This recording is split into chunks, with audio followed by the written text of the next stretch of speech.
지난주에 이어서 이 학개서의 말씀을 한 번 더 살펴보려고 합니다. 여러분, 지금은 어느 시대입니까? 이스라엘의 역사가 여러 시대로 구분이 되어지는데 이제 왕정 시대를 지나가면은 그 다음 포로 시대가 나오죠. 자, 포로 시대는 바로 이것입니다. 북이스라엘은 이미 아수리에 의해서 망해버렸고 남유다가 살아남아서 약 100년 정도도 흘러가다가 바벨론에 의해서 세 차례 침공을 당하게 됩니다. 침공당한 것뿐만 아니라 수많은 백성들이 바벨론 땅으로 포로로 잡혀가게 되어지지요. 자, 이 시대를 포로 시대 이렇게 얘기합니다.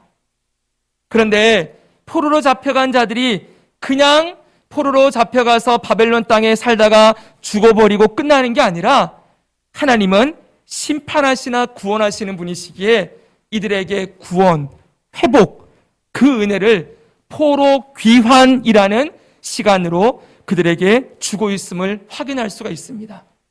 그래서 포로 시대 다음에는 반드시 뭐가 나와요? 포로 귀환 시대가 있다. 이것을 우리 머릿속에 넣어두면 좋겠습니다. 자, 이 포로 귀환도 세 차례에 걸쳐서 이루어지게 되어지지요.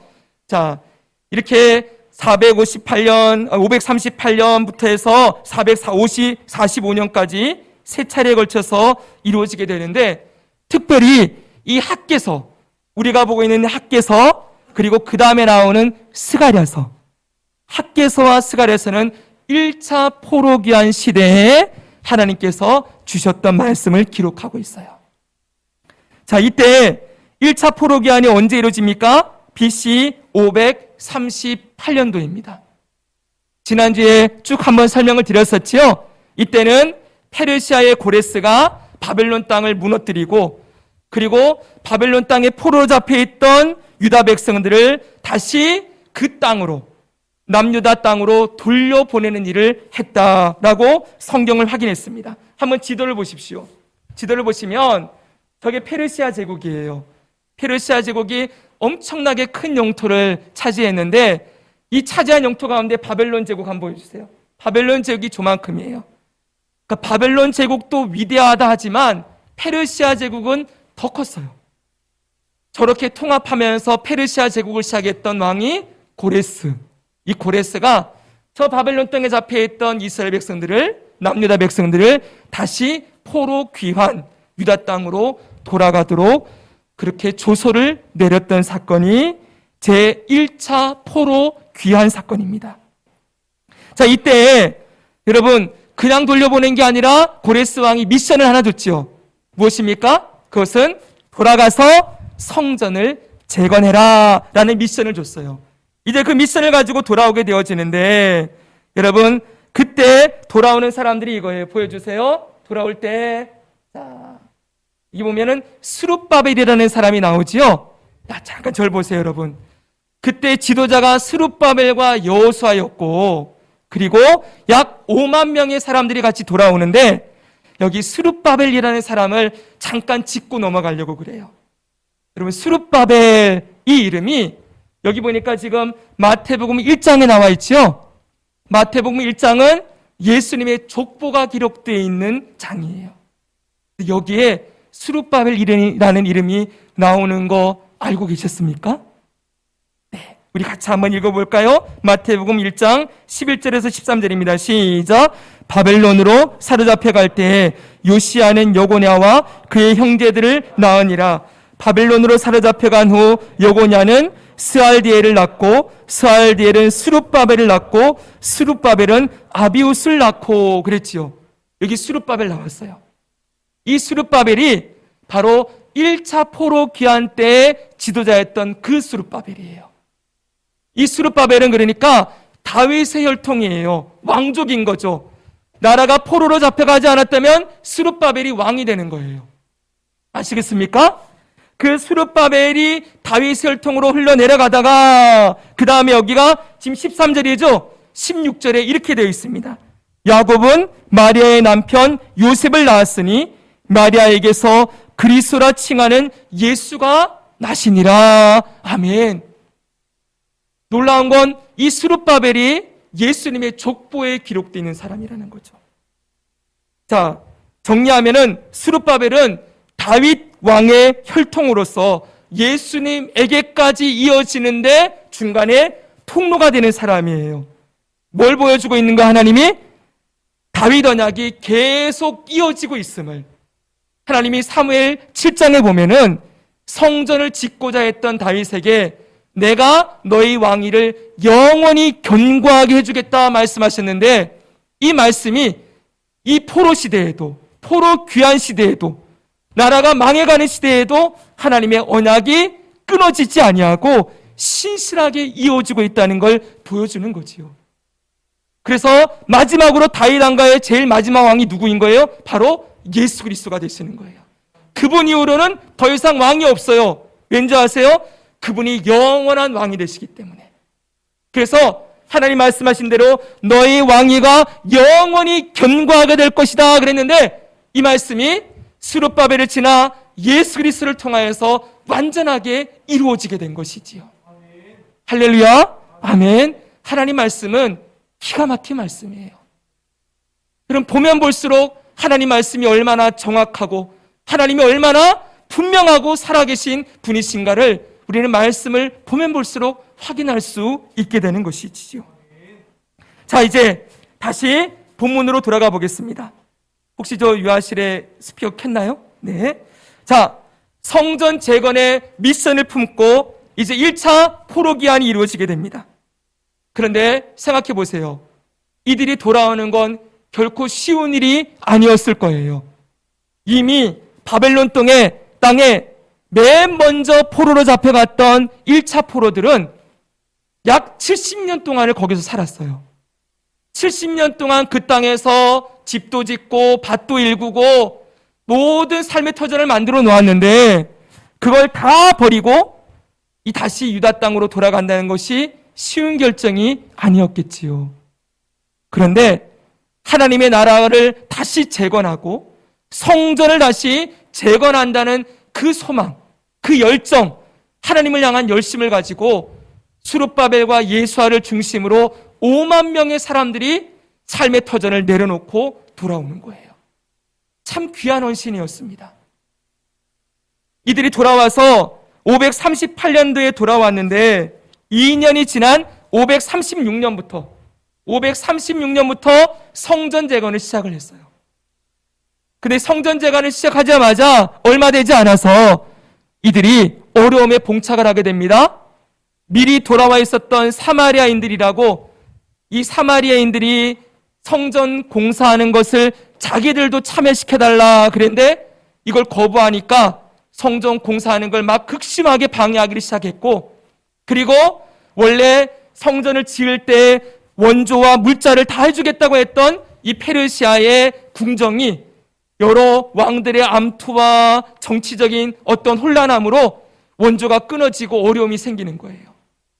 더군다나 지금 이들이 돌아가 있던 이 남유다 땅에 한재는 뭐냐면 가뭄이에요. 극심한 가뭄이 들어서 성전은 짓고 있는데 당장 먹을 것이 없고 입을 것이 없는 어려움에 봉착하게 되었지요. 그래서 성전을 짓다가 그냥 중단해버리고 시간이 흘러가게 되었습니다. 무려 16년.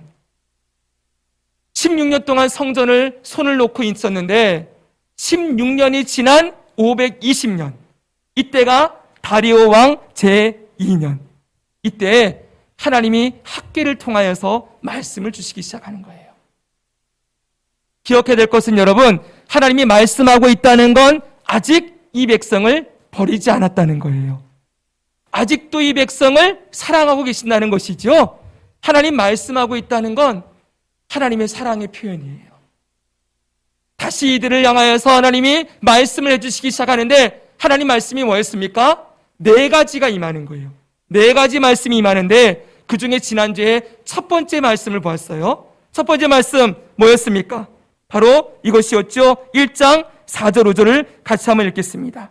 자, 읽습니다. 시작. 이 성전이 황폐하였거늘 너희가 이때 판벽한 집에 거주하는 것이 옳으냐? 그러므로 이제 만군의 여호와가 이같이 말하노니 너희는 너희의 행위를 살필지니라. 아멘. 이들은 16년 동안이나 성전 재건은 아직 때가 되지 않았어.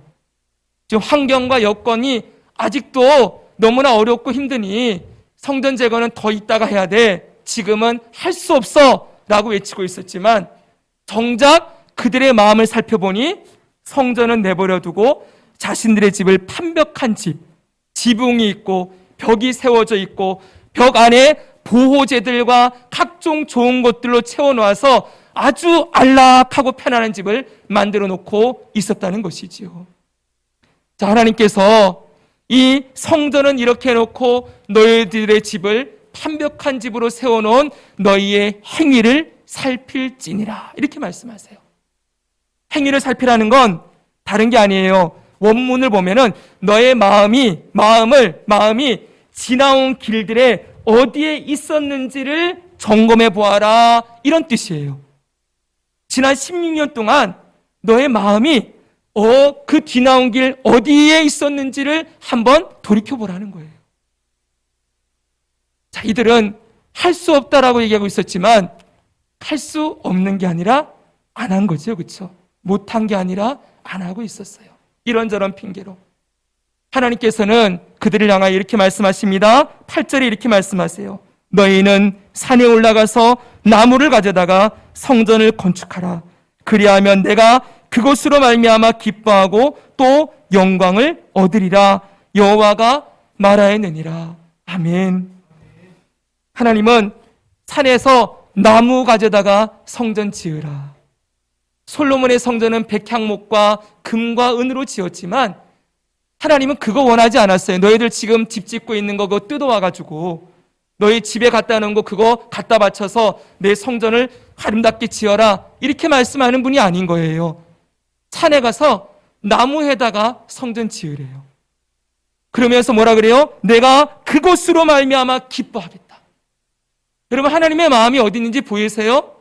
하나님은 그 백성들이 금과 은으로 화려한 성전 지어내라고 요구하는 분이 아닌 거예요. 정말 보고 싶어 하는 건 그들의 마음을 살피라고 했지요. 다시 너희들의 마음을 내게로 향하기 원한다. 성전은 뭐의 상징이에요? 하나님의 인재의 상징. 다시 내가 너희들 만나고 싶다. 너희들 지금 나 잊어버리고 정신없이 삶에 바쁘게 그렇게 달려가고 있는데 얘들아, 사랑하는 내 자녀들아, 너의 삶의 주인이 누구인지를 기억하고 네가 지금 누구와 만나고 있고 누구와 시간을 더 보내고 누구에게 마음을 더 두고 누구를 더 아끼고 있는지를 한번 돌아보고 그렇게 사랑하는 나, 끝까지 버리지 않고 사랑하는 나 여호와에게로 돌아오라 라고 말씀하는 거죠. 성전 지으라는 건 다른 거 아니에요. 헌금 많이 내라는 게 아니에요. 뭐예요? 하나님과의 교제를 회복하라는 거예요. 이 말씀을 여러분 오해하시면 안 됩니다.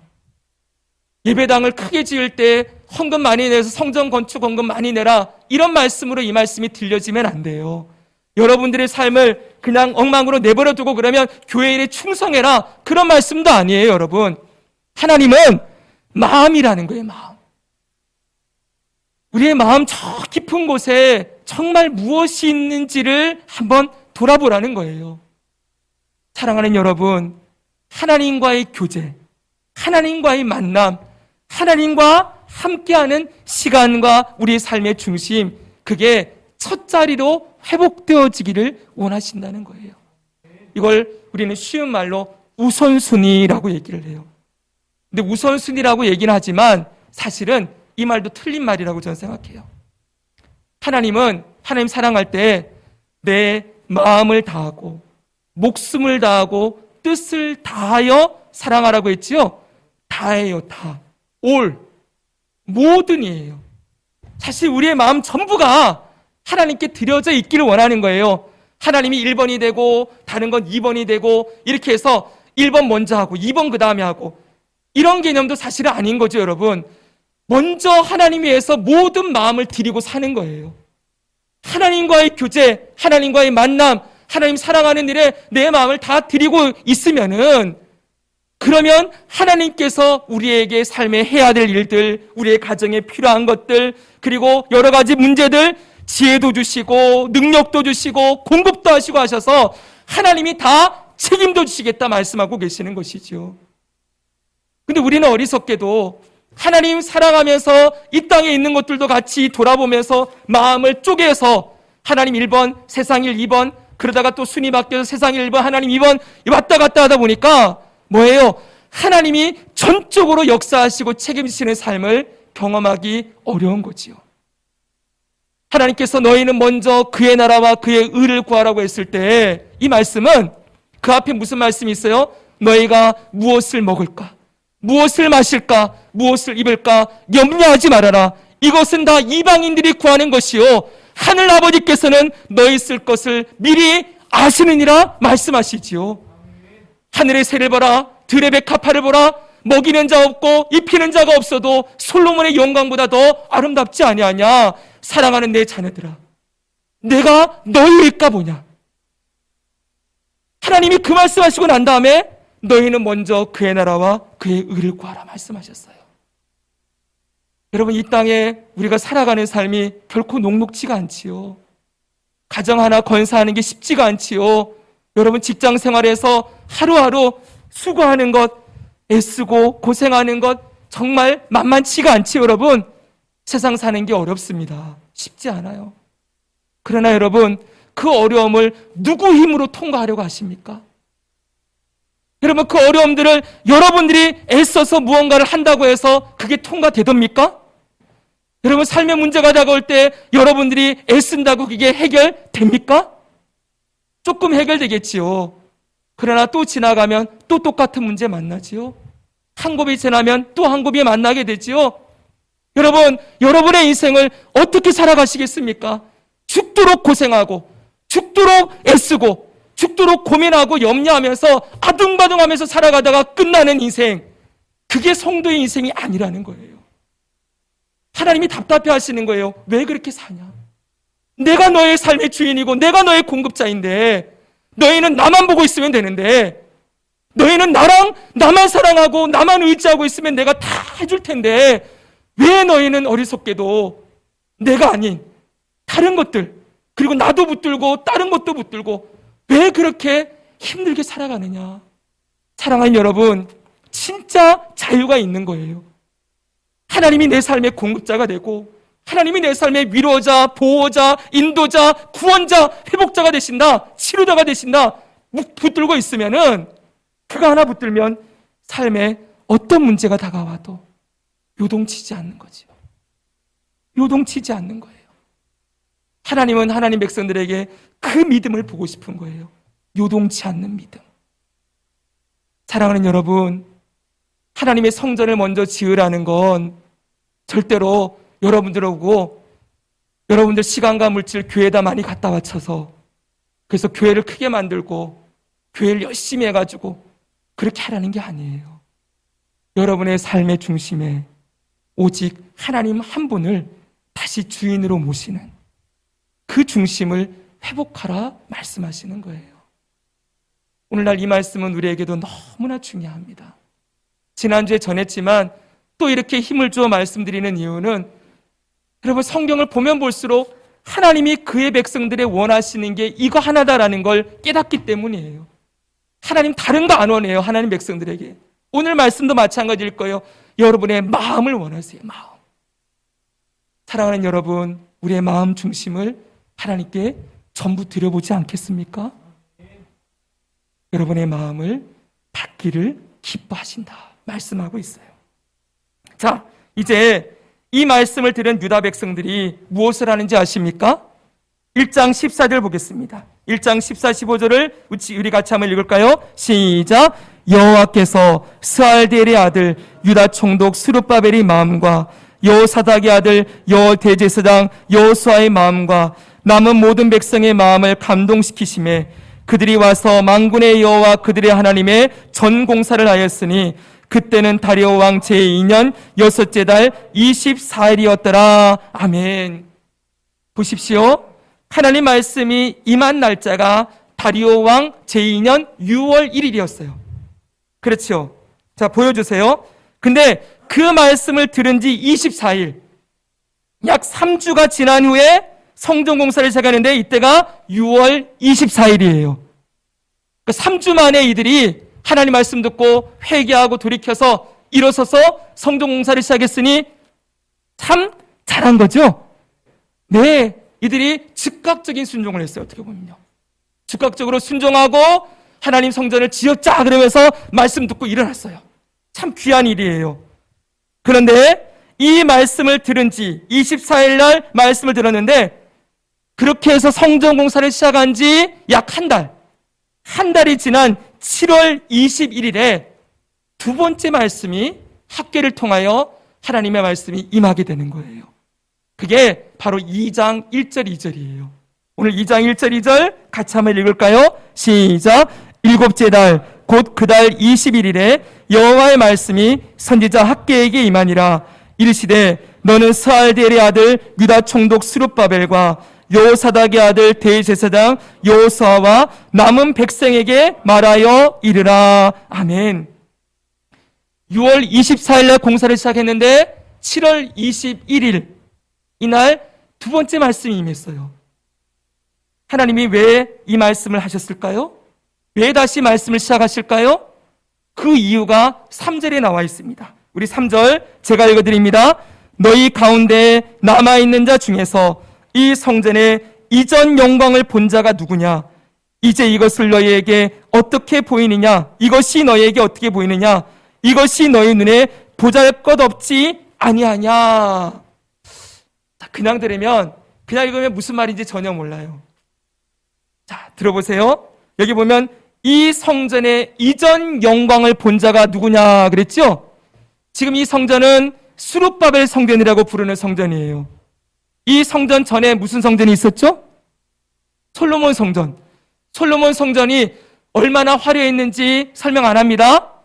그 성전의 이전 성전의 영광을 본 사람들이 지금 짓고 있는 이 성전을 보니까 어때요? 너무 초라해 보이는 거예요. 그 성전은 백향목의 금과 은이었는데 지금은 산에 있는 나무 가지다가 깎아서 성전 짓고 있으니 비교가 안 되겠지요? 그러니 이 이전 성전의 영광을 보았던 사람들, 이들은 누굴까요? 나이 많이 든 노인들이었을 거예요. 어르신들. 이분들이 포로로 잡혀갔다가 70년 지나서 돌아와서 성전 짓는데 헌신을 했는데 이전 성전의 영광을 본 곳과 지금 짓고 있는 성전을 보니까 너무 초라해서 탄식을 했다는 거예요. 아이고, 하나님의 성전이 이 모양 이 꼴이 되다니. 저 화려했던 성전이 다 무너지고 지금 이렇게 초라한 거 짓고 있다니 그러면서 막 통곡하며 한탄하며 좌절하는 일들이 일어나게 되었다는 것이죠. 충분히 그럴만 하겠죠, 여러분? 네, 그렇게 한탄하는 그들을 향하여 하나님이 말씀해 주시고 싶은 말이 있다는 거예요. 자, 이게 무슨 말이냐면 지금 이 시대로 말하면 사랑하는 여러분, 하나님이 일을 할 때 우리에게도 얼마든지 이런 일들이 일어날 수 있어요. 하나님 말씀대로 하면 뭔가 더 잘 돼야 되죠. 그렇죠? 어려운 상황에서 말씀대로 순종하면 뭔가 더 잘 돼야 되고 하나님이 도와주셔서 큰 열매도 거둘 것 같은데 막상 순종하면서 그 일은 시작을 하고 헌신했는데 눈에 보이는 건 없고 더 기다려야 하고 벽에 부딪히게 되고 손에 쥐는 결과가 열매가 너무나도 초라한 거예요. 그래서 마음속에 내가 지금까지 고생한 게 이거밖에 안 됩니까? 하나님, 내가 그렇게 헌신했는데 겨우 이런 거 주시려고 저를 그렇게 헌신하게 하셨습니까? 이런 불평과 원망과 좌절이 찾아올 수 있게 되는 것이죠. 그런데 여러분, 이렇게 실망하고 좌절하는 이들을 향하여 하나님이 뭐라고 말씀하십니까? 4절이에요. 이 말씀 우리 같이 읽겠습니다. 시작. 그러나 여호와가 이르노라. 스룹바벨아 스스로 굳세게 할지어다. 여호사닥의 아들 대제사장 여호수아야 스스로 굳세게 할지어다. 여호와의 말이니라. 이 땅 모든 백성아 스스로 굳세게 하여 일할지어다. 내가 너희와 함께하노라. 만군의 여호와의 말이니라. 아멘. 여러분, 이 말씀에 하나님께서 유다 백성들에게 주시고자 하시는 메시지가 다 들어있어요. 하나님이 뭐라고 말씀하십니까? 여기 보니까 이 4절에 계속 반복되는 구절이 있죠. 눈에 딱 띄죠. 뭡니까? 스스로 굳세게 하라. 이 말씀입니다. 이 말씀을 한 번은 스룹바벨에게, 한 번은 여호수아에게, 한 번은 모든 백성에게 총 3번 스스로 굳세게 하여라 라는 말씀을 주고 계신다는 거예요. 여기 굳세게 하라 이 말은 어떤 대상이나 상대에게 강하게 착 달라붙어 있는 거, 이런 뜻이에요. 지금 자신들이 짓고 있는 이 성전이 너무 초라하다고 생각하면서 낙심과 좌절에 빠져 있는 백성들에게 하나님은 그 마음을 굳세게 하여 하나님께 딱 붙어 있으라고 말씀해 주고 있습니다. 그런데 잘 들어보세요. 어쩌면 이 하나님 말씀은 지금 유다 백성들이 기대하던 말씀과는 동떨어진 말씀이에요. 하나님, 저 솔로몬의 성전과 이 성전 비교하면 너무 초라하고 아무것도 아닌데 하나님, 이게 뭡니까? 이러면 하나님이 어떻게 해주시길 원하는 거예요? 하나님이 그래, 너희들 고생하고 있으니까 저기 백향목 갖다 줄게. 그래가지고 레바논의 백향목을 사람을 움직여가지고 갑자기 기도하고 있는 중에 백향목이 도착하는 거예요. 또 기도하면서 하나님, 너무 초라하지 않습니까? 주님 위해서 열심히 일하는데 뭔가 해주셔야지요. 하나님도 일해주세요. 그러면 하나님이 갑자기 어떤 재력가를 사용해가지고는 금을 막 싸가지고 가가지고 이거 성전 짓는데 드립니다. 그러면서 헌신하기 시작하는 거예요. 그래가지고 야, 우리가 기도하고 헌신했더니 정말 하나님이 백향목도 주고 금도 주고 은도 줘가지고 솔로몬의 성전 같은 성전을 짓게 하시는구나. 이런 일이 일어나기를 기대했겠죠. 그게 우리가 생각하는 하나님의 응답이에요. 그렇지 않습니까, 여러분? 우리가 하나님 앞에 어렵고 힘들 때 기도하면은 하나님이 한 큐에 그 문제를 해결해 주시고 막 돕는 손길 나타나고 여기저기서 생각지도 않았던 길들이 열려가지고 도움의 손길, 공급이 일어나게 되는 것, 그런 거 보면은 야, 역시 하나님은 살아계셔, 일하시는 분이셔, 이러면서 막 영광을 돌리고 감사하고 기뻐할 거 아니에요? 근데 하나님은 이들에게 하시는 말씀이 그 말씀이 아니라는 거예요. 지금 뭐라고 해요? 스스로 굳세게 해라. 무슨 말이에요? 너의 마음, 지금 무너져 있는 너희들의 마음을 굳게 다잡고 다시 일어나서 지금 짓고 있는 성전 열심히 지어라. 이렇게 말씀하신다는 거예요. 여러분, 이 땅 모든 백성아, 뭐라고 해요? 스스로 굳세게 하여 뭐 하라고요? 일할지어다. 따라합시다. 일할지어다. 네, 지금 하고 있는 일 열심히 하라는 거예요. 여러분, 이 말씀에는 3가지의 메시지가 담겨져 있어요. 첫째는 결국 하나님이 하나님 백성들에게 원하시는 건 그들의 마음이에요. 마음. 환경과 여건에 상관없이 눈에 보이는 열매나 변화가 없어도 그냥 하나님의 말씀을 붙들고 그 말씀의 마음을 딱 붙들어 메어서 하나님 곁에부터 지금 삶의 자리를 잘 지키고 있는 것. 그것이 하나님이 원하시는 거라는 거예요. 한 가지 말씀을 해드리려고 합니다. 예전 교회에 한 청년이 저에게 찾아와서 저에게 이렇게 상담을 했어요. 목사님, 요즘 하나님의 살아계심이 느껴지지 않아요. 영적인 슬럼프였어요. 하나님이 저와 함께 하심이 느껴지지 않아요. 그래서 예배하는 것도 기도하는 것도 잘 안 되고 마음이 다 무너져 내려 있어요. 어떻게 하면 좋을까요? 제가 그 말씀을 듣고 그래, 같이 기도하자. 그러면서 기도하면서 그 주간에 설교를 준비하는 중에 이런 생각이 들었어요. 마음속에 하나님이 이런 생각을 주셨어요. 여러분, 우리는 하나님과의 관계에서 하나님이 우리를 먼저 다가와 주시고 하나님이 우리에게 사랑을 느껴주게 해주시고 하나님이 함께 하시는 은혜를 경험할 수 있도록 해주셔야 된다라고 생각을 해요. 근데 제가 드는 생각이 하나님의 사랑이 느껴지지 않을 때 우리는 뭐 할 거냐? 하나님 왜 나를 사랑해 주지 않아요? 왜 하나님 나에게 은혜를 안 주세요? 왜 나를 이렇게 내버려 두세요? 그리고 불평하고 원망하는 게 아니라 그때 여러분, 내가 일어서서 내가 하나님을 사랑할 수 있는 거 아닙니까? 우리는 꼭 상대방이 나를 사랑해 줘야 된다고 생각하지만 내가 사랑할 수도 있는 거잖아요. 하나님의 사랑이 안 느껴진다? 그럼 어떻게 해야 돼요? 내가 하나님을 사랑하는 자리로 나아가는 건 어떠십니까? 하나님의 은혜가 안 느껴진다? 그러면 내가 하나님을 만날 수 있는 자리로 나아가는 건 어떠십니까? 바로 그거예요. 하나님의 마음이 느껴지지 않는다고, 하나님의 사랑이 느껴지지 않는다고 그냥 있을 게 아니라, 여기 보세요. 스스로 마음을 굳세게 하여 그랬어요. 지금 이들의 마음이 다 무너져 있는데 하나님 원하시는 건 너 마음 다시 일으켜라. 너 스스로 일어나서 다시 내게 딱 달라붙어라. 우리는 회개도 하나님이 해주셔야 된다고 생각하고, 하나님의 사랑도 하나님 먼저 우리를 사랑해 줘야 된다고 생각하고, 내가 하나님 일을 할 수 있도록 능력도 하나님 주셔야 된다고 생각하지만, 그게 아니라 우리 편에서 일어나서 먼저 하나님을 찾을 수도 있다는 거예요. 우리가 먼저 하나님 사랑하는 거 안 됩니까? 우리가 먼저 하나님 만나는 자리로 나가는 거 안 됩니까? 왜 맨날 주님이 다 해주셔야 되지요? 여러분, 에스겔서에 보면은 다음 말씀 보여주세요. 여기도 뭐라고 해요? 회개를 하나님께서 말씀하실 때 그 끝에 너희는 스스로 돌이키고 살찌니라 그랬어요. 우리가 스스로 일어나서 하나님께로 돌이키는 것, 우리가 해야 될 일이에요. 지금도 스스로 뭐라고 말씀해요? 그러며 굳세게 할지어다. 너희 마음을 일으켜서 너희 스스로 나를 찾는 자리, 나를 만나는 자리로 나오라 말씀하고 계시는 것이죠. 사랑하는 여러분, 하나님은 인격이신 분이에요.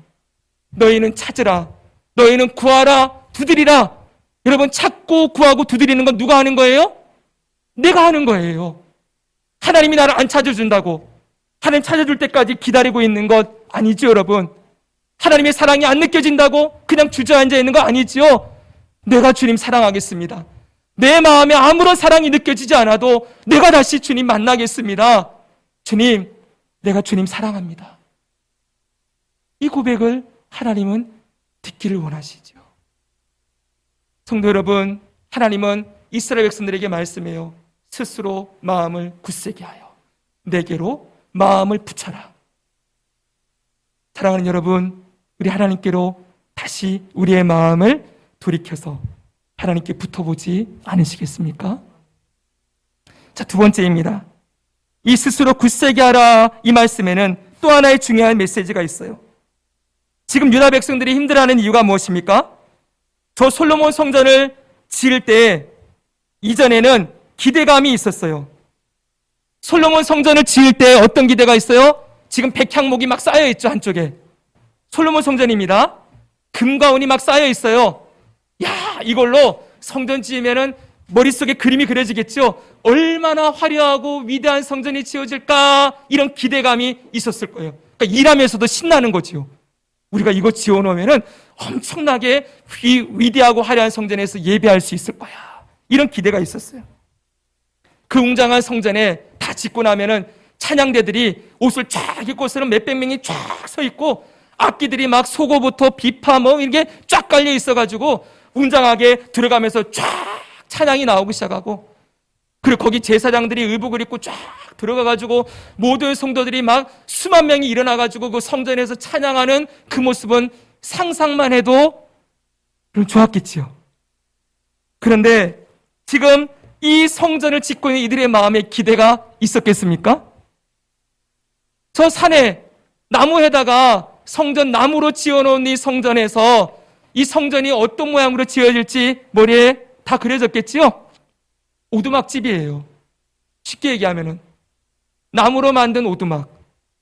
오두막보다는 컸겠지만 거기서 돌아온 백성들도 어떤 백성들이에요? 나라도 잃어버렸어요. 바벨론에 포로로 잡혀갔다가 돌아온 사람들이에요. 저기 어른으로부터 저 어린아이까지 패배감과 회의감에 가득 차 있는 이들이 그 성전에 모여서 예배하는 광경이 얼마나 이들 스스로가 자신들을 바라볼 때 얼마나 깊은 상실감, 패배감, 회의감이 가득했겠습니까? 한마디로 아무런 보람이 없는 거예요. 솔로몬 성전 지을 때는 보람이라도 있었지. 지금 이 성전을 지어놔봤자 이게 무슨 소용이 있어. 이런 패배감이 이들 속에 있는 것 당연할 것입니다. 그런데 여러분, 그렇게 생각하면서 이 성전의 영광이 너무 초라합니다 외치는 이들을 향하여 하나님이 뭐라고 하시는지 아십니까? 놀라운 말씀을 주시는 거예요. 5절 볼까요? 6절과 7절입니다. 만군의 시작. 만군의 여호와가 이같이 말하노라. 바다와 육지를 진동시킬 것이요 또한 모든 나라를 진동시킬 것이며 모든 나라의 보배가 이르리니 내가 이 성전의 영광이 충만하게 하리라. 만군의 여호와의 말이니라. 아멘. 여기 하나님이 조금 있으면 하늘과 땅을 진동시킨대요. 그리고 이 성전에 뭐가 임하는 거예요? 여기 보니까 모든 나라의 보배가 이르리니 그랬죠? 그리고 이 성전의 영광이 충만하게 할 것이다. 해석을 하면 너무 복잡해요. 근데 결론은 뭐냐면 예수 그리스도 얘기하시는 거예요. 여러분, 이제 조금 있으면 예수님이 이 땅에 성전으로 임하셔서 너희들이 하나님의 영광을 눈으로 보게 될 것이다 말씀하고 있는 것이지요. 여러분, 이 해석은 복잡해서 생략합니다. 결론은 예수 그리스도를 보내시라는 시대라는 거예요. 근데 들어보세요, 여러분. 지금 이때가 성전 지을 때가 지금 520년이지요. 그리고 516년에 완성이 됐어요. 그리고 500년 지난 다음 예수님이 오시지요. 그러면 앞으로 500년 동안의 기간이 있는 거예요. 이 기간 동안 이스라엘은 고난의 시간을 보내요. 지금은 페르시아 제국이 이들을 지배하지만 그 다음에는 헬라 제국 다음엔 로마 제국이 끊임없이 유대인들을 핍박하고 압박하는 시절을 보내야 되거든요. 근데 이 500년의 기간, 이 나라를 잃어버리고 주권을 잃어버린 이 유대인들, 남유다의 백성들이 예수님 오실 때까지 그들이 정체성을 지키고 유다 백성으로 살아갈 수 있었던 근거가 어디 있느냐 했더니 바로 이 성전이에요. 수르바벨 성전. 이 성전을 중심으로 유다인들이 똘똘 뭉치는 거예요. 다시 말하면은 예수 그리스도가 오기 전까지 500년의 기간 동안 유대인들이 하나님을 향한 믿음을 지키고 하나님의 말씀을 배우고 하나님 앞에 믿음으로 살아갈 수 있었던 그 본거지가 어디냐면은 바로 이 수르바벨 성전이 되었다는 것이지요. 여러분, 이 성전을 하나님 왜 짓게 하시는지 이제 아시겠지요? 조금 있으면 메시아를 보낼 텐데 메시아가 올 때까지 이들이 하나님을 경외하고 예배하고 믿음을 지킬 수 있는 그 장소를 이 수르바벨 성전으로 허락해 주신 것을 오늘 본문을 통해서 말씀해 주고 계시는 것입니다. 지금 이들은 겉모습만 보고 있어요. 이 성전은 솔로몬의 성전과 비교하면 아무것도 아니다 이러면서 외형만 보고 있는 이들에게 아니야, 내가 이 성전의 영광을 나중에는 더 크게 만들 거야. 조금 있으면 만국의 보배가 임하게 될 거야. 그때까지 내 백성들아, 이 성전을 중심으로 너희가 나와 만나고 나와 함께 교제하고 이 고난의 시간을 이겨낼 수 있도록 내가 이 성전을 짓게 하는 거란다. 너희 눈에 보기에는 보잘것없고 허접해 보이지만 내가 이 성전에 너희와 함께한다. 사랑하는 여러분, 이 말씀이 이 백성들에게 얼마나 큰 위로가 되었겠습니까? 그래서 9절에는 이렇게 말씀합니다. 이 성전의 나중 영광이 이전 영광보다 크리다. 이전에 솔로몬의 영광과는 비교할 수 없는 예수 그리스도라는 분이 이 땅에 성전으로 오실 텐데 그 영광이 올 때까지 바로 이 수르바벨 성전을 통하여 하나님 백성들이 믿음을 지키도록 하신 것이지요. 사랑하는 여러분, 오늘 이 시대를 살아가는 우리에게도 이 말씀은 너무나 큰 의미가 있습니다. 오늘날 그리스도인들을 바라보면 그 마음 깊은 곳에 패배감, 회의감들이 있는 것을 보게 되지요. 믿음으로 산다고 하는데 삶의 열매나 성과가 보이지 않아요. 세상은 이렇게 급격하게 변하고 믿지 않는 자들은 수단과 방법을 가리지 않고 기회만 있으면 잡아서 어떻게든 자신의 삶을 성공의 삶으로 이끌어가고 부유하고 풍요로운 삶으로, 안정적인 삶으로 그렇게 세워나가는 것 같은데 오늘 믿음으로 살아가는 우리들은 세상 사람들이 가는 길 갈 수 없잖아요. 주일날 가게 문을 닫아야 됩니다. 시간을 구별해서 하나님 앞에 나와야 됩니다. 하나님 앞에 물질도 구별합니다. 시간도 구별하고 마음도 구별하고 여러분의 삶의 중요한 부분들을 하나님께 드리면서 살아가다 보니 그리고 세상이 말하는 방법과 수단 다 쓸 수 없지요. 나가서 누구에게 우리가 뇌물을 주겠습니까? 누구에게 여러분 잘 보여서 줄을 잘 타서 인사고과를 받고 승진하는 라인을 타겠습니까, 여러분?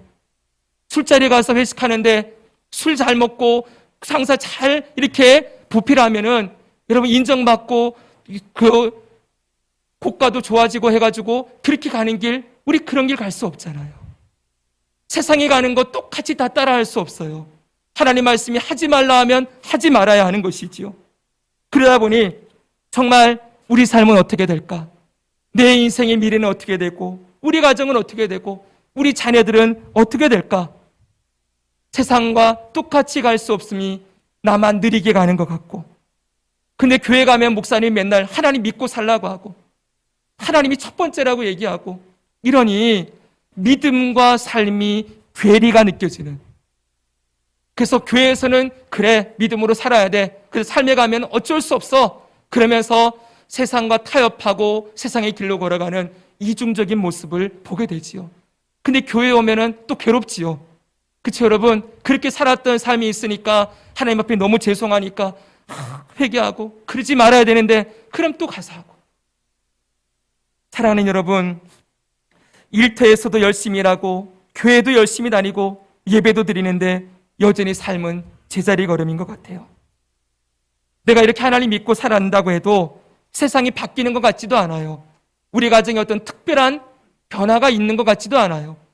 내가 아이들 위해서 맨날 기도하면서 말씀 가르치는데 이 아이가 변화되는 것도 안 보여요. 열매도 없고 결과도 없고 보람도 없는 것 같은 때들을 우리가 지나가게 되지요.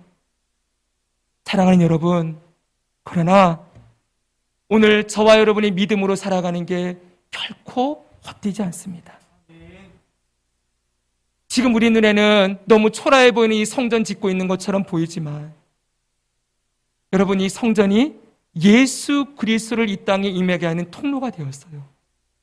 오늘 우리 한 사람 한 사람이 삶의 자리를 지키고 믿음으로 하루하루 살아가는 이 삶이 결코 헛된 게 아니에요. 여러분 잘 들어보세요. 하나님의 나라에는 위대하고 큰 일을 하는 사람도 있고, 제가 늘 말씀드리잖아요. 군대에 전부 삼성짜리 장군만 있는 게 아니잖아요. 장군도 있고 연대장도 있고 대대장도 있고 여러분 뭐도 있습니까? 쫄병도 있지, 일반 사병도 있지요. 하나님 나라에도 저 앞에서 먼저 앞서가면서 위대한 일을 하는 사람이 있지만 오늘 저와 여러분들처럼 저처럼 이렇게 세종남북교회 목회하고 여러분들처럼 삶의 자리에서 가정을 지키고 일터를 지키고 자식 키우고 이렇게 살아가는 삶도 있는 거예요. 이게 초라하다고 생각하면 안 돼요. 나는 주를 위해서 아무것도 하는 게 없고 하나님 나라에는 위대한 일을 하라고 했는데 나는 아무것도 못하는 것 같다. 사랑하는 여러분, 아닙니다. 아닙니다. 오늘 여러분들이 삶의 자리에서 어떻게든 하루를 몸부림치면서 일터에서 상사가 얘기하는 잘못된 방법에 그 방법을 쫓아가지 않고 어떻게든 믿음으로 말씀으로 기도하면서 지혜를 구하며 여러분들이 하나님 뜻에 따라 살아가려고 하는 몸부림, 여러분이 가정에서 애들 키우다가 속상할 때 마음을 치면서 아이고 이놈이 뭐가 되려나, 사랑하는 여러분, 학원도 보내고 좋은 과외선에 붙여야 될 것 같고 그런 마음일 때 하나님 이 아이를 지켜주시고 지혜를 주시고 이 아이에게 선한 성품을 주시고 예수님 닮은 아이로 자라나게 해주세요. 눈물을 흘리는 게 결코 헛되지 않는다는 거예요. 사랑하는 여러분, 오늘 주일날마다 이 교회에 와서 예배드리며 주님 앞에 잠시 동안이만 마음을 드리며 예배드리는 이 시간이 그냥 흘러가는 시간이 아니에요. 하나님 나라에는 하나하나 다 쌓여져 있어요. 그리고 여러분, 전체적인 거대한 하나님의 나라를 생각할 때 저 앞에서 큰 덩어리들을 딱딱 붙여놓는 사람도 있지만 우리처럼 모래알 하나, 점 하나 찍어야 되는 사람들도 있는 거예요. 무슨 얘기인지 아시겠습니까? 우리가 하나님 나라에 가면은 우리의 모든 삶이 다 하나님 나라의 열매들로, 퍼즐들로 다 쓰여져서 내가 했던 일이 저기 붙어져 있네. 내가 했던 일이 기도했던 게 저기 있네. 내가 주님이 했던 저게 저기 붙어 있네. 그러면서 거대한 하나님의 나라를 이루는 아름다운 열매들로 열매 맺혀 있는 걸 반드시 보게 될 거라는 거예요. 하나님 앞에 헛된 것은 없어요. 여러분들이 하나님을 기억하며 하나님 앞에 기도하며 눈물 흘리며 삶의 순간순간마다 하나님을 의지하며 살았던 삶이 하나님이 보실 때 가장 귀한 열매로 맺혀져 있을 거라는 거 잊지 않으셨으면 좋겠습니다. 이제 주님의 나라가 오고 있습니다. 예수님이 오실 날이 얼마 남지 않았어요. 여러분, 그 예수님의 오심은 저 앞에서 열방을 향해 나가서 선교하는 선교사님들을 통해서 이루어지는 게 아닙니다. 그분들을 통해서만, 정정하겠습니다, 그분들을 통해서만 이루어지는 게 아니에요. 오늘 저와 여러분의 일상의 삶에서 여러분의 삶의 예배, 여러분의 삶에 여러분의 몸을 아름다운 성전으로 세워가고 있는 것, 믿음으로 하루하루 견디고 살아가는 것, 그 모든 것들을 통해서도 하나님의 나라가 세워져 있습니다. 여러분, 오늘 여러분의 자녀를 위해서 눈물 흘리는 그 눈물의 기도를 통하여 이 자녀들을 통하여 주님의 나라가 또한 세워지게 될 것입니다. 사랑하는 여러분, 지금 이 말씀을 하고 계시는가? 하나님은요, 이 성전 지어서 뭐합니까?